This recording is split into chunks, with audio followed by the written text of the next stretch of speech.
You're listening to A Way with Words, the show about language and how we use it. I'm Grant Barrett. And I'm Martha Barnette. Butter of antimony, blue vitriol, flowers of zinc. Aren't those gorgeous terms, Grant? Yes, are these crystals? You're close. These are terms that were used for centuries by alchemists and scientists for various chemical compounds. So butter of antimony is now called antimony trichloride. Blue vitriol is cupric sulfate. And flowers of zinc refers to powdered zinc oxide. And I learned all of this from a wonderful book I just finished called Uncle Tungsten, Memories of a Chemical Boyhood. It's by Oliver Sacks, who's the guy who's probably more famous for The Man Who Mistook His Wife for a Hat. But this is about his childhood when he was fascinated by metals and chemical reactions and the periodic table. And it's also a really good introduction to basic chemistry. But he writes in the book about how that brilliant 18th century chemist Antoine Lavoisier had decided that every substance should have a name that denotes its composition and chemical character. He's the guy who went in there and said, we've got to be more systematic about this. We've got to have names that indicate how these substances would react or behave in various circumstances. And Sachs writes about how he understood that, but he also missed the old names because they had a poetry. Right, yeah, they do have a poetry, but there's also a mystery about them. Yes. All the elements ending in enium or whatever just really doesn't have a... You wouldn't put that into a rhyme, right? You wouldn't sing that as part of a song. No, you wouldn't put it into a poem, but it communicates a lot. It's it's doing a lot of work. The ides and the eights and the different suffixes and prefixes. But I think we've lost something that we no longer talk about. Jovial bezoar. Oh, jovial bezoar. Bezoar being the something found in the stomach of goats, kind of. Yes. Right, yeah. I learned that from Harry Potter, as did a lot of people. Oh, really? Yeah. Oh, was it in Harry Potter? Yeah, it's meant to cure poisons, I believe. Oh, okay. Yes. Now we've replaced jovial bezoar with Bezoarticum joviale. I'm not even sure what that is. It's some kind of substance, but I think the jovial part has to do with Jupiter somehow. It's some alchemist term, but So it's not even I don't funny. know. Yeah. So, you lose something and you gain something when words change. Well, at least you can go back to the original sources and enjoy them for what they were. And how is your turning lead into gold coming along? Yeah, I'm still working on the lead to gold. Okay. Let me know when you succeed. We'll retire happy. I assume that you'll share the secret with me. Of course. We're hoping that you, our listeners, will share your language secrets with us. So what are you thinking about? What's your question? What's your idea? 877-929-9673. Email us words@waywardradio.org or chat us up on Twitter at WAYWORD. Hello, you have a way with words. Hello, this is Nancy Nesham. I'm from Berthold, North Dakota. Hey, Nancy. Welcome to the show. Well, thank you. I'm glad to be at your show. A few weeks ago, we were visiting our daughter in San Antonio. And I don't know what we were talking about. My husband and she and I were talking. And one of us, and I said something about what my husband or I said, something about 2 bits. And she says, it was something about costing, something 2 bits. And she said, what are you talking about? Well, he said, well, 2 bits. And she's going, she had no idea what we were talking about. She said, and my reply was, 2 bits, 4 bits, 6 bits a dollar, all for whatever school you were from. You stand up and holler. She'd never heard of this.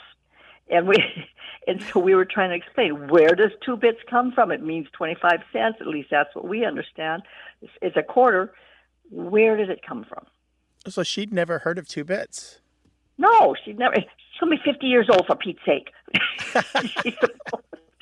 And she'd never heard of shave and a haircut, 2 bits. No, I don't know if she has or not. I guess we never thought about throwing that one. Our older daughter knows it. I'm thinking my younger daughter probably doesn't either, but I'm going, because I'm asking people, do you know what 2 bits is? And the woman who works in the office here with us, she said she thought it was 2 nickels because she thought that's what her father would give him 2 nickels to go buy candy back in the old days.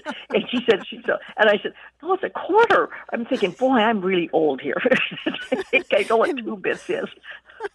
And she got ripped off, too. Yeah, she did. She thought it was 2 nickels her father was getting by really good. Where did that come from? Oh, Why would we two are bits? talking about a long time ago. We are talking about basically during colonial America, um, after the establishment of the U.S. dollar. But while there were many other currencies traveling in the world that no longer exist, including the Spanish real.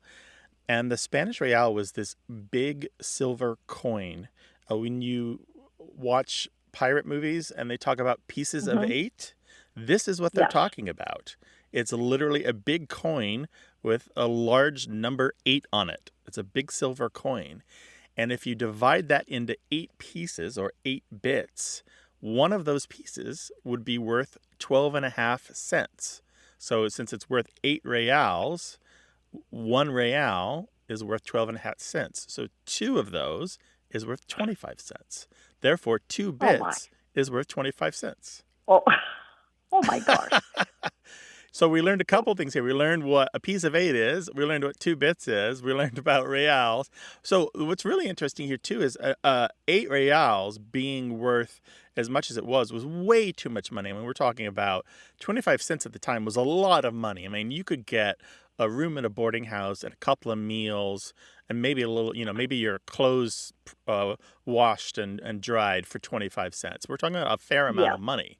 So what they would do is they would cut up these pieces of eight because they were literally made of pure silver. Very interesting. That I learned a new thing. I just we always just 2 bits was 25 cents. Yeah. But Sure. I'm And that glad kind of to know where stuck. the background comes from. Right. Shave and a haircut, right? Shaving, yes, that's it. Yes, shaving hair. You don't get that for 2 bits anymore either. So No, you sure don't. You got to know 'Cause somebody. yeah, that's about it. All right. Thank you, Nancy. Take care now. Well, Give our thank best you to the very kids. much. Okay, All right, thank bye-bye. you. Bye. All righty. Bye-bye. Call us 877-929-9673 or send your thoughts and stories about language to words@waywardradio.org. Hello, you have a way with words. Hi, this is Justin Currency. I'm calling from Kalamazoo, Michigan. I'm calling because I was browsing an article on the H.J. Heinz Company's marketing slogan, 57 Varieties. And part of this was a photo of an old advertisement, and it listed several of those products, familiar ones, ketchup and pickles and all of that. And then one of them caught my eye. It was called Euchred Figs. So this is spelled just like the card game euchre, and that caught my interest because I, here in Michigan, am in what's called the Euchre Belt. So that's this region where people play the card game euchre. And you're spelling that Euchre, right? Euchre. Correct. Yes. Okay. And so, and that's roughly, what people think of the Rust Belt. I think they're roughly similar. But that definitely extends to Western Pennsylvania and to Pittsburgh, where the Heinz Company was based. So that got me curious. I was looking up definitions, a lot of them pertaining to the game. If you're familiar with the game, if you euchre or uke someone, it's a small upset in the game. Those obviously weren't relevant. I saw definitions from Down Under where they use euchred like knackered or tired out. Another one mentioned cheating, and I wasn't so sure about that. But the closest I got to food preparation definitions was speculation on some old message boards. One saying it meant something akin to treated with acid, and another preserved and sweetened alcohol. So pretty much all over the map from the food definitions there. And so I thought I would come to you. I'm slightly curious how the figs were preserved, but mostly I'm wondering how this word euchre came to be used in these two very different ways when now outside the Midwest, it's really not used at all. So I wondered if you had some insight on that. That's so funny that you mention a euchre belt because I spent some time in Indiana and people were just looking at me like I had two heads because I didn't know what euchre was. They were just incredulous. But apparently, yes, it's very popular in that part of the country. Let's talk about euchred figs. Like Martha Sure. said, it's Euchred. I have an answer for you, and it comes from H.J. Heinz, the company itself. There is a document from 1910, a booklet of all their products, very nicely produced, beautiful document, and you can find it on the Internet Archive. and they define Euchred figs and talk about how they're made. And they claim that Euchred, and they put it in quotes, and you know that when a word is put in quotes like that they're calling special attention to it. They say Euchred, in quotes, is Old English for preserved. And immediately we're going to stop right there and say that old is lowercase, and that's probably false. Because as far as I know, there's no earlier use of Euchred used this way. I have looked in 40 dictionaries. I've looked in the deepest dictionaries that I have. I've looked in the oldest dictionaries I have. I cannot find Euchred as a verb used in this way or as an adjective. So I don't remember Beowulf eating Euchred figs. no. And now it's possible that it was spelled a different way, or that I missed a trick, so to speak. But I as far as I know, this company invented this use of this word. In any case, they say it's a special kind of preserving, and it says the flat sweetness of the sugar is modified through the tart and stimulating flavor of Heinz vinegar. So what they've done is they've mixed vinegar and sugar to preserve the figs. It says our fine old vinegar added to the sugar and choice spices, there's another thing, in preserving the liquor gives a piquant, appetizing flavor. So what we've got is vinegar, sugar, and spices to preserve the figs. And so that's what euchering a fig is. So I'm imagining H.J. Heinz and some friends sitting around a table playing euchre and not knowing what to call it and just say, just say it's euchred. Yeah, I think maybe that's true. There's always been a notion. You had mentioned that one of the verb meanings of to euchre something or someone is to cheat. But the further along is to swindle or to trick. And I think it's important that there's that notion of tricking in there. And often in card games, a trick is something that happens 3 times. And we've got preserving it with sugar, preserving it with vinegar, and preserving it with spices. So if you're euchering it, you're tricking it, and you're doing it with something to it 3 times. Well, perfect. Well, and if you two are ever in Kalamazoo, I'll grab a 4th, and you can join us here for euchre. Oh, you're going to have to teach me first, but I'm ready. I'm game. Thanks, Justin. Take care now. Thank you. Thanks, Bye-bye. Bye-bye. Bye-bye. 877-929-9673.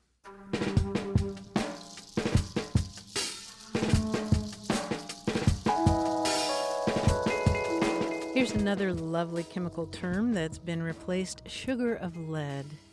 Sugar of lead is now lead acetate. As I said, there's, you lose something and you gain something when language changes. Yeah, you don't want sugar of lead in your coffee. Words at waywardradio.org.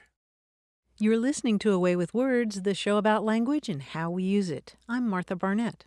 And I'm Grant Barrett, and we're joined by that giant among men, our quiz guy, John Chinesky. Hey, Grant. Hi, Martha. How are you guys doing today? All right. How about you? Fabulous. Just great. Just great. You guys talk about a lot of things in this show, but I think it's time to talk about what we don't talk about. Now, I don't care who you are. Every family has its secrets. I mean, look at the seemingly perfect Madrigal family in Disney's movie Encanto. They sing and they dance and they laugh, but the one thing they don't talk about, Bruno. Talk about Bruno. No. Let's look at other family secrets and the things they don't talk about. For example, in Roman mythology, their chief god had a wife who was quite jealous of his affairs. So, according to Jupiter, we don't talk about Juno? Juno. No. Now, give me the no part. Oh, That's I do? important. Do I have Yeah. to sing it? Well, if you And feel dance you're up around? to it. Sure, why not? No one's watching, sure. Now, one family thought they'd make a killing in the fertilizer business, so they opened a bat farm, but they just couldn't take, the smell, so they don't talk about... Guano? No. Yeah, come on, really sell it for me, if you would. Guano, no. Very good. Guano, no, right. We don't talk about guano, no. All right. I had a friend in high school who was very popular and very handsome, but, he gave everybody the kissing disease, so now they don't talk about... We don't talk about mono, No, that's right. Very good. No mono. Now, at one family reunion, everyone was enjoying the cousin's homemade wine until they find out he learned how to make it in prison. So now they don't talk about... They don't talk about pruno, no. That's right. I was going to say vino. I would have taken either one of those, but Yeah, pruno... vino's good. Yeah, pruno is... we don't talk about pruno. I know more than one family that are very competitive. And all it takes is one accusation of cheating during a friendly card game, and, well, now they don't talk about... Uno, no. Yes, we don't talk about uno, no. And even fictional families have their secrets. The Rubbles complained about the Flintstones' noisy pet, and now they yabba dabba don't talk about... Dino, no, Dino. the dinosaur. Exactly. They don't talk about Dino, no. Now, this last one is 3 syllables. Now, my mom's a pretty good cook, but after a thing happened involving a whole mess of Italian herbs accidentally dumped into a sauce pot, well, we don't talk about... Oregano, No. We don't talk about Mom and her oregano, no. We do not. Oh, I've just got something here. I've got a what do cease you and got? desist from Lin-Manuel Miranda's people. There we go. I was waiting on that. Well, it looks like we can't talk about it anymore, so I guess it's time to end the quiz. Thank you, John. That was, yes, very fun. Thank you. We love playing word games, and we'd love to entertain you. Give us a call. We'll talk about language, your thoughts, your ideas, your questions, what you've been reading. 877-929-9673. Words at waywardradio.org, or hit us up on Twitter at WAYWORD. Hello, you have a way with words. Hello. Hi, who's this? This is Marion Morrison from Powell, Wyoming. Hello, Marion. Welcome to the show. Hi, Marion. What's up? Thanks. Well, I was talking with my sister about vein procedures, as in on your legs.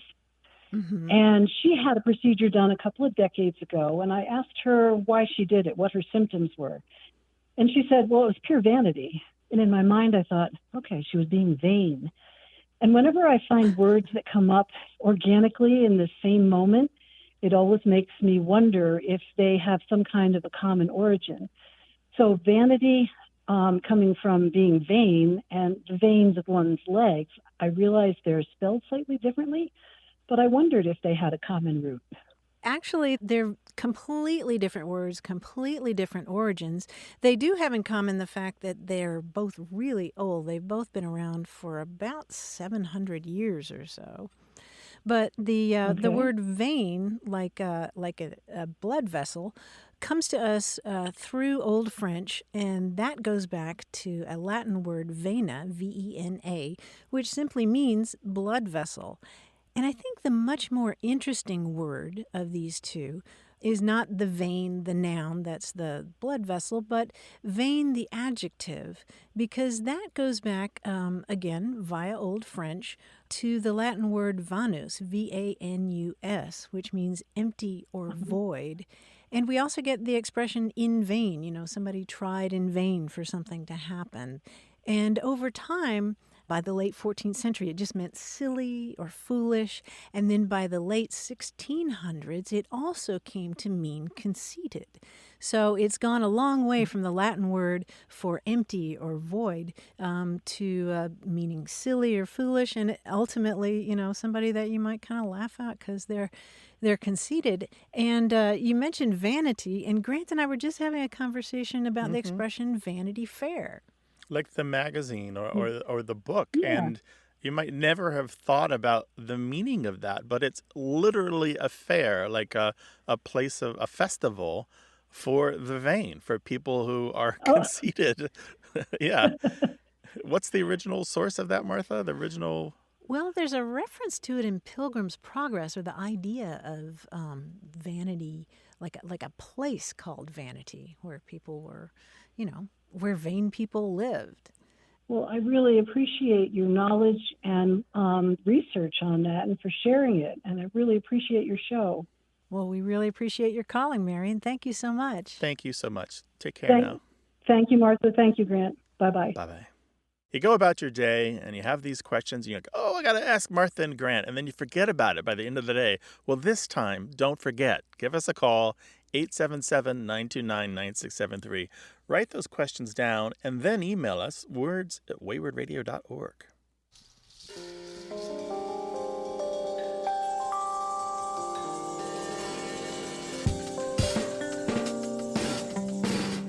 Here's a lovely passage from New York Times critic at large Wesley Morris. He was writing about crying at the movie theater and about what he called the ancient power of art to make a puddle of us. He said that seeing the movie E.T.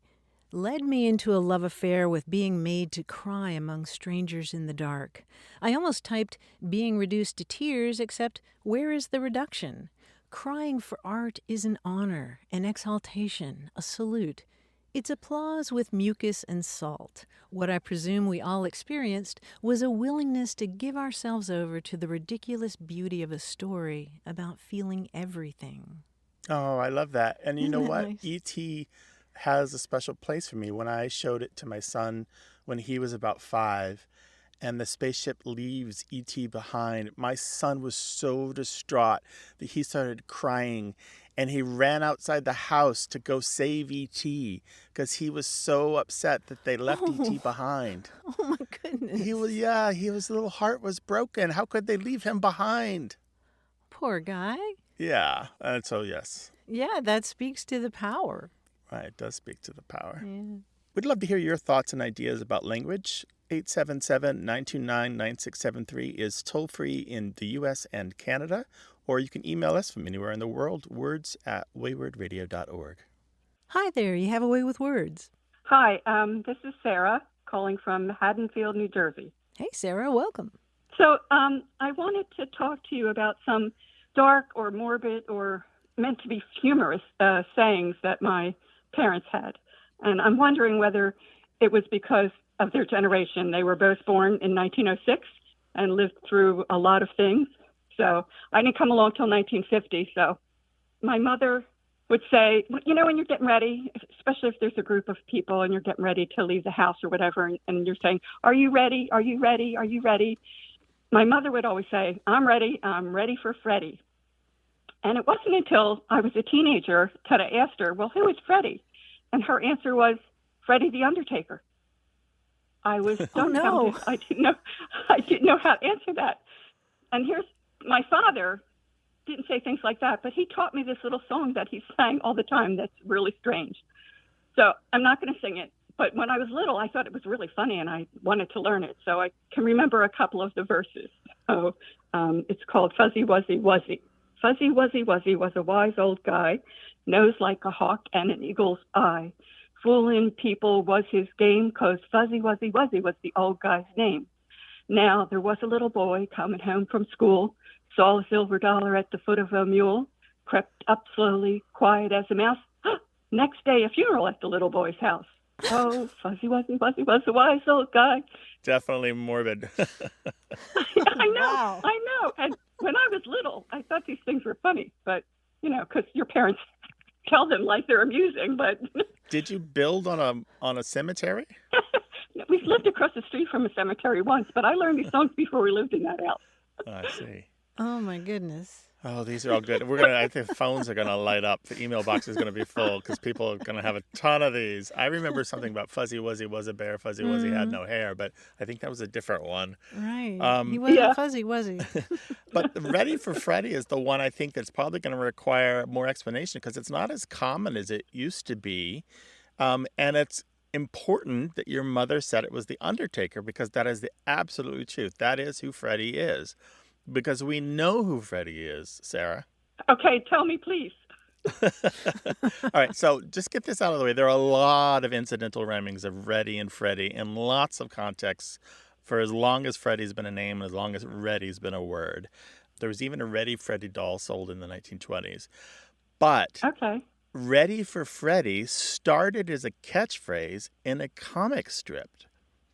The Little Abner comic strip. There's this folksy down-home strip drawn by Al Oh, Cap. yeah. Yeah, it was read by tens of millions of people. It ran in 900 newspapers from the 1930s until the 1970s. Well, Al Cap had a running gag at one point in the 1940s, and he kept teasing a line that said, "Are you ready for Freddy?" Or variations on that. And he would just keep inserting it in his strips. And he didn't explain for the longest time who Freddy was or why we needed or anybody needed to be ready. and he'd have his various characters in Dogpatch, that's the little town in the strip in Right. Little Abner, respond to that. And so finally, after weeks of this, finally there was a payoff. Freddie shows up in the strip, and the townsfolk of Dogpatch are running around, and there he is standing in front of his shop with his name in huge letters. It says Freddie's. And one of the Dogpatch locals says to him, "There they is, Freddie. Notice the eager looks in their bright little eyes. Oh, they sure is ready." And to which Fred replies, "No, they are not, son, not quite, because they are still breathing." Because Freddie, you see, was an undertaker. Freddie was the first undertaker in Dogpatch. And then he was a character. I'm so thrilled. Yeah, Freddie was an undertaker. He was a character in the strip for long after that. So. Oh my goodness. Yeah, my father used to read me the funny papers all the time. I can remember reading Little Abner with him, and I don't think I saw that one. At least I don't remember it anyway. But oh my gosh, I'm so glad that my mother.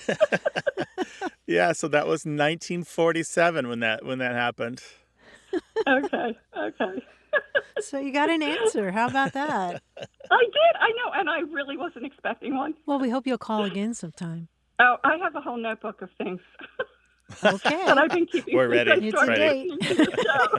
Yeah, we're ready for Sarah. Thank you so All right, much. take care now. All righty. Okay, you too. Bye. Take Bye-bye. care. Bye-bye. Call us 877-929-9673 or send your thoughts and stories about language to words@waywardradio.org. Hello, you have a way with words. Hey, this is Marcus from Kingsport, Tennessee. How are you today? Great, Marcus. Thanks for calling.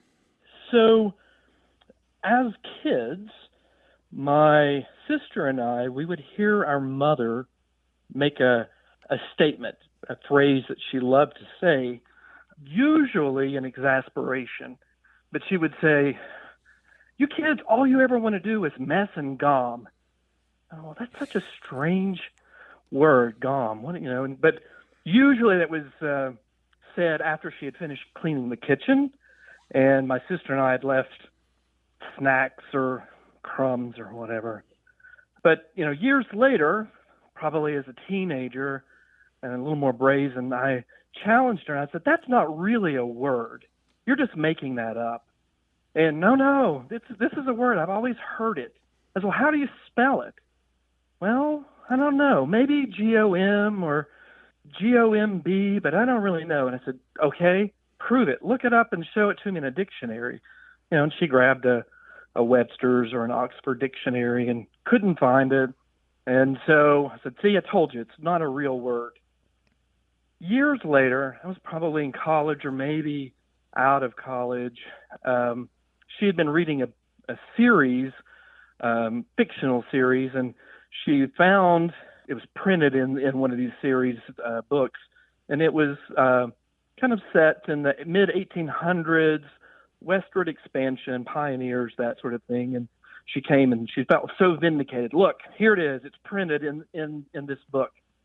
I have a suspicion that it's probably Irish or Scottish in its history, its origins, because that's where most of our ancestors came from. They immigrated from that part of the world, Ireland, Scotland, England, immigrated into the Carolinas and Virginia, and then migrated over the mountains into eastern Tennessee.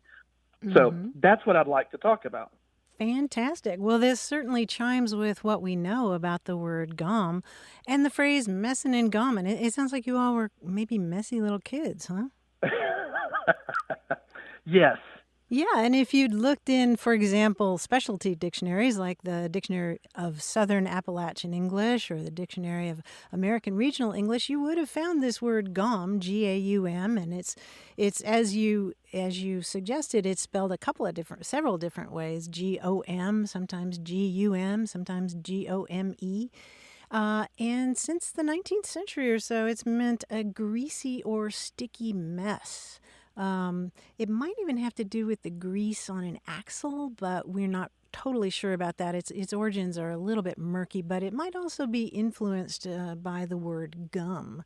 But By 1859, you see citations like, don't let her gom herself all over with molasses, or the baby is all gommed up with molasses. And it's sort of a word that sort of sounds like what it is, isn't it? Yeah, definitely. In Ireland, the word gom as a verb can mean to be stupid or mope about, and as a noun, it's a foolish-looking person. So it's negative in general. I know that my mother intended it to be negative. She was not happy when we were messing and gomming. Messing and gomming, yeah. Well, this is great. She'll be pleased to know that she's vindicated and that it truly is a word. I appreciate it. Thank you very much. We appreciate it. Take care now. Yeah, watch that messing and gomming now. Bye-bye. Thanks. Bye-bye. All right, take care. 877-929-9673. Email words@waywardradio.org.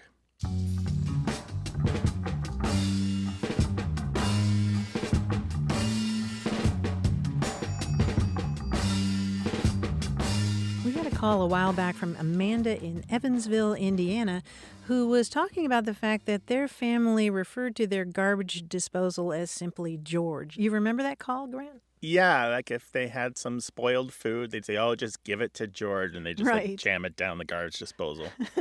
Right. Well, we heard from Richard Martinez, who says he refers to a garbage disposal as the spoon sharpener. That makes perfect Spoon sense, doesn't sharpener. it? Yeah. If you've ever dropped a spoon down a garbage disposal, you know what we're talking about. The spoon Absolutely. sharpener. That you'll never forget that sound. Oh, it's like the sink is falling out. It's like it's like one of your pistons is misfiring on a transmission. It's just the worst sound. Isn't it? It's just one of those uh-oh moments. 877-929-9673. You're listening to Away with Words, the show about language and how we use it. I'm Grant Barrett. And I'm Martha Barnette. We got an email from David Lauren in Chicago, who attended Catholic seminary in the 1960s. And he told us that at mealtime, they sat 16 to a table and breakfast was completely silent. As part of their discipline, nobody was allowed to speak. But you still have to ask for things to be passed to you, and so what they developed was a one-handed sign language. So if you wanted somebody to pass the milk, you extended an index finger. If you wanted the salt and pepper, you extended your first two fingers. Pass the sugar was first three fingers, and pass the cereal was just holding up your thumb. And David's email sent us down a very interesting path.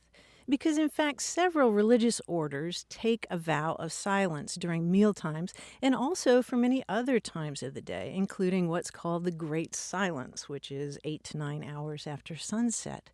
But, of course, living in a community like that, you still need to be able to communicate about the food you're preparing or how the garden is coming along or equipment you're fixing or clothing. And for centuries, these communities developed their own highly sophisticated system of hand signals. And this was hundreds of years before the development of things like American Sign Language. And in fact, as early as the 10th century, we have records of an order of monks in France that developed a system of nearly 300 signs to use during periods of silence. And more recently, there was some fascinating work done by anthropologist Robert A. Barrett, specifically among Cistercian monks in Massachusetts in the 1970s and 80s. He compiled a comprehensive dictionary of these signs, and you can find them online.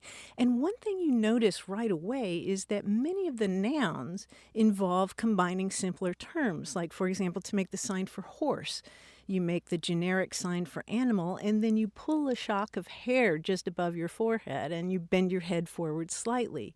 And then for tractor, what you do is you combine the sign for horse with the sign for the color red, which is touching your lip, the red part of your face.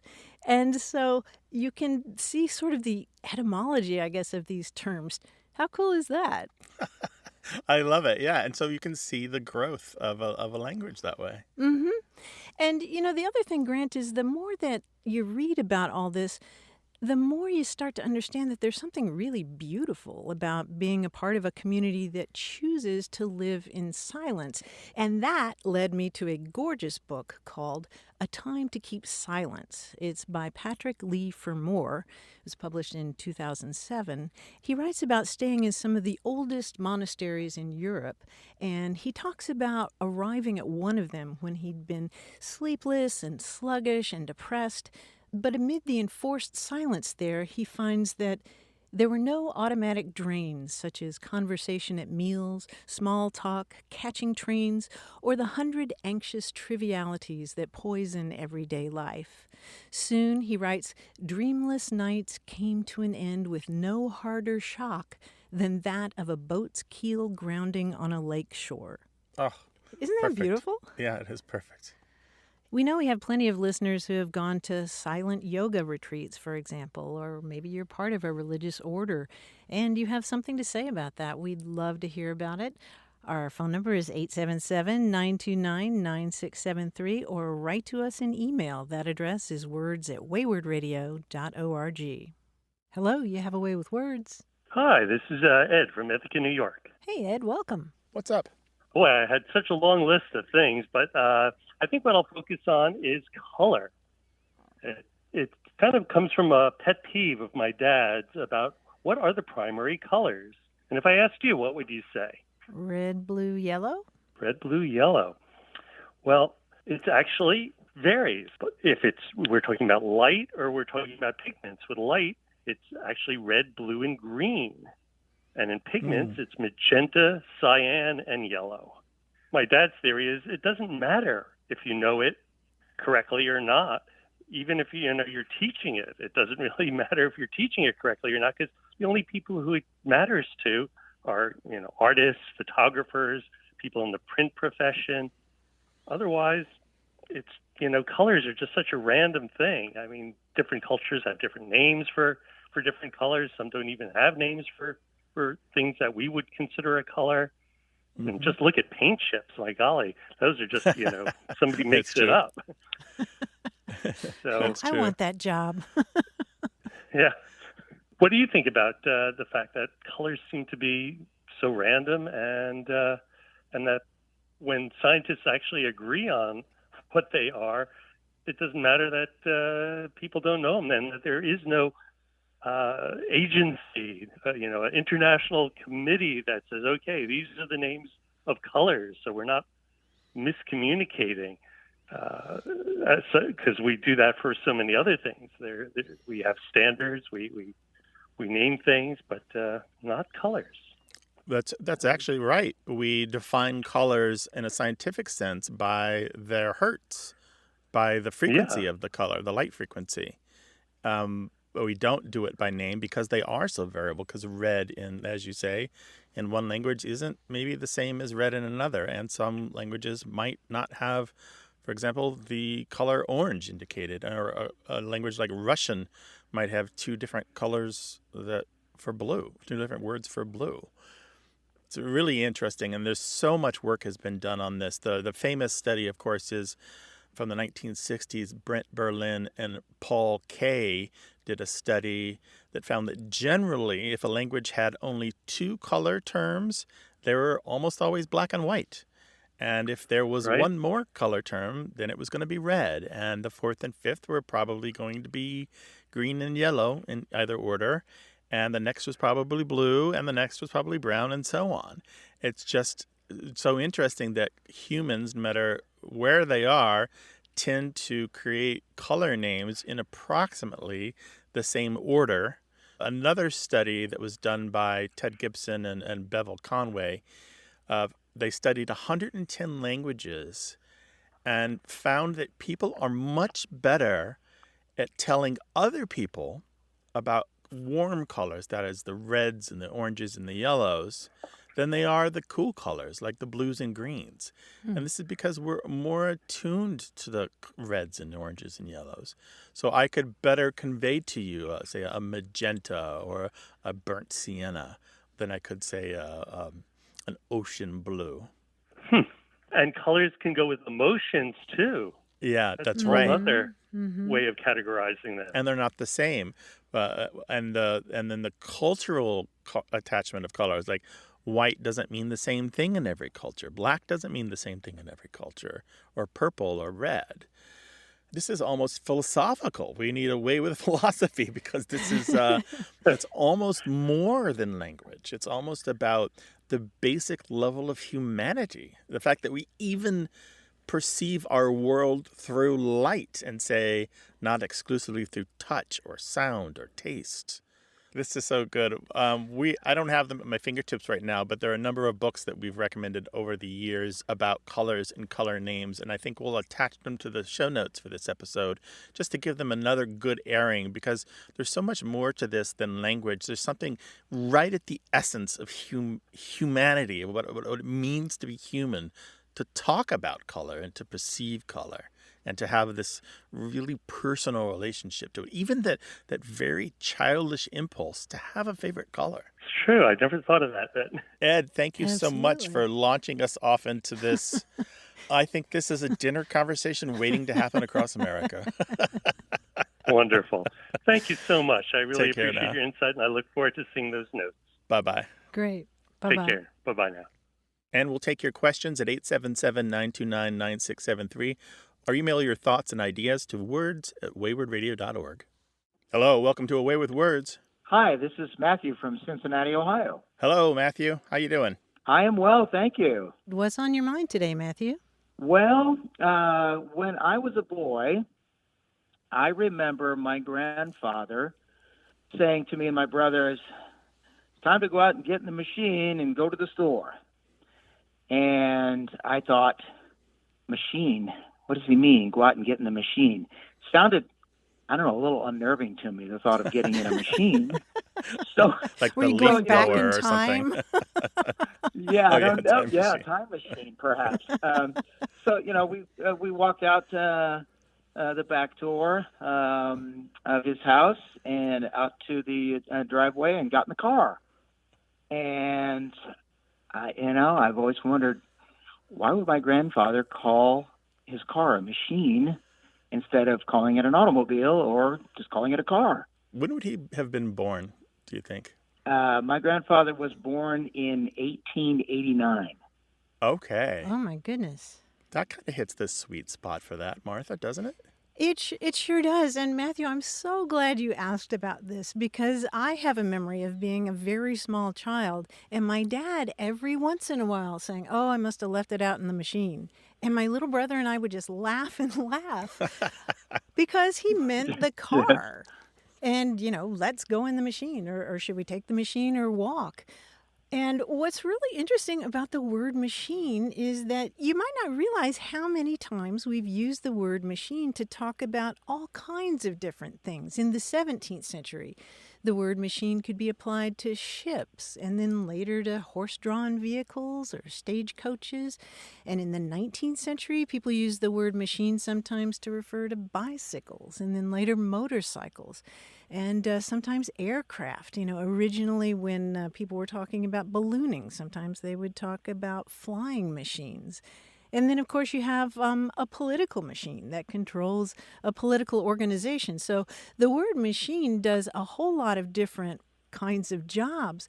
But the one that you're talking about is really fascinating because, as Grant said, that time period really hits the sweet spot. If you look at novels from the early 20th century, say Dashiell Hammett writing in the 1920s, they often use the term machine to mean automobile. It was this new contrivance and a new use of the word machine.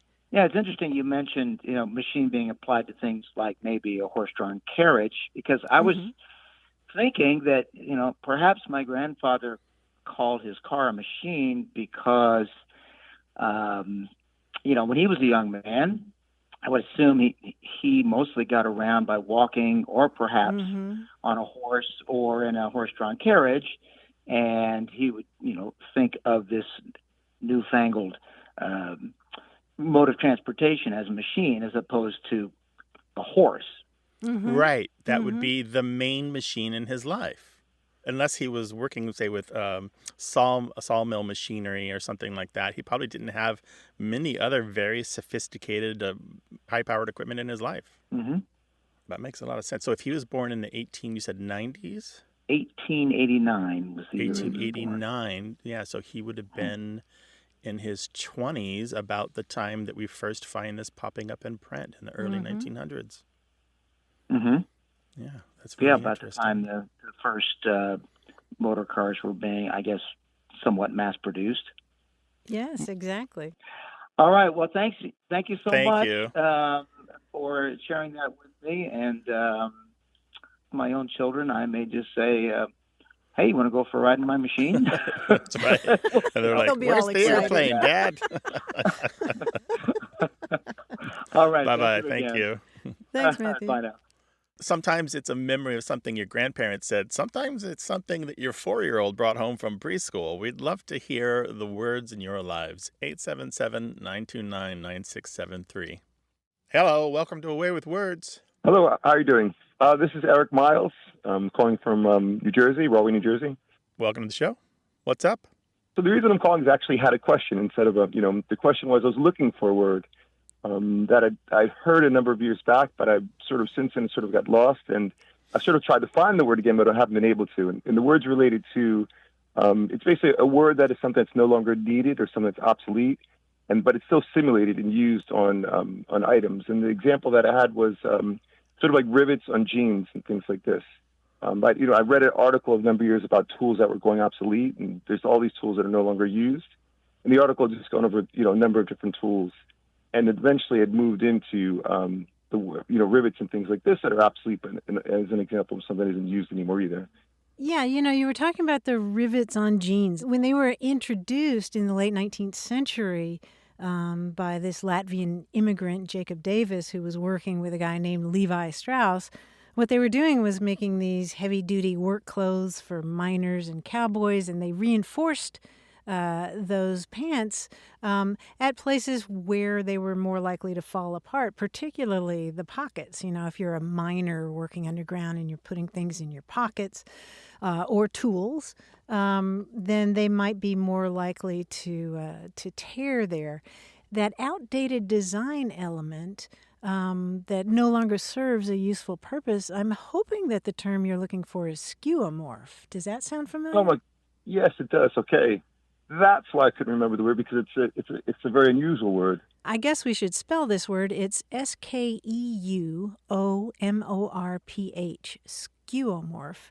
And another example that I like to use is the auditory skeuomorph on your phone. A lot of phones, when you take a photo with the camera, it still makes that single lens reflex camera noise that is completely useless. You don't really need it, right? But it still sounds like that old-fashioned camera.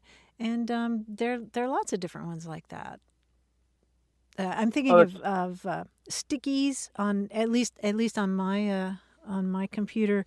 I have these little post-it notes that aren't really post-it notes. They're just part of the software. But the ones in software are a little different because those were intentional. They weren't a design change through generations of an item that merely becomes decorative. These were intentionally meant to mimic. So when we talk about copying and pasting or desktops and so forth, that was something somebody decided to do that. But or that little floppy disk. Yeah, but when we talk about, for example, ceramic pots that are made to look like baskets that are woven, that's a skeuomorph.